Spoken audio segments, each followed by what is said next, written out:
In my career as a communication specialist working with CEOs and successful entrepreneurs around the world, I've reached one firm conclusion: great leaders read far, far more books than the average person. For example, retired US Navy Admiral James Stavridis reads at least 100 books a year, nearly 10 times the number of books the average American adult reads in the same period. I can tell you with direct knowledge that by the time someone has ascended to 4-star rank as a full general or admiral, they are profoundly deep readers, he says. I caught up with Stavridis upon the release of his New York Times bestselling novel, 2034. Novelist is just his latest title. Stavridis has commanded destroyers in combat, served as a 4-star admiral and the Supreme Allied Commander at NATO. These days he's an executive at the Carlyle Group and chief international security analyst for NBC News. Stavridis doesn't expect other leaders to read 2 to 3 books a week or to amass a library of 4,000 books like his collection. But he does urge aspiring leaders in any profession to read far more books, fiction and nonfiction, than others in their field.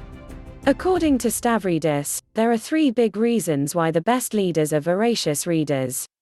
Stavridis says that books function as mental simulators, placing you in the middle of events the book's characters face.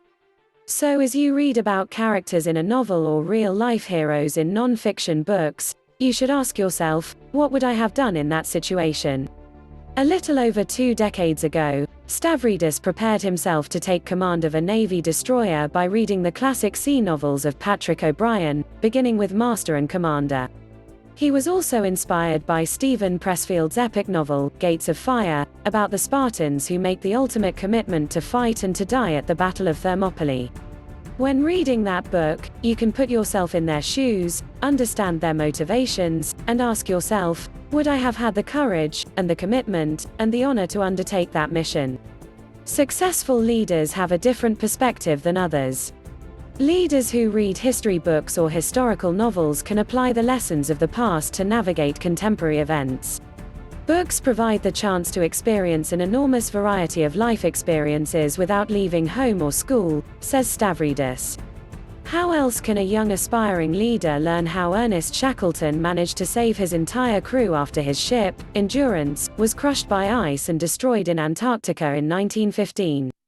As I think back on my lifetime of reading, many of the people I admire most deeply are known to me only through books, either by them or about them. According to Stavridis, good leaders must be good communicators, and the hard work of writing is best sharpened on the whetstone of reading.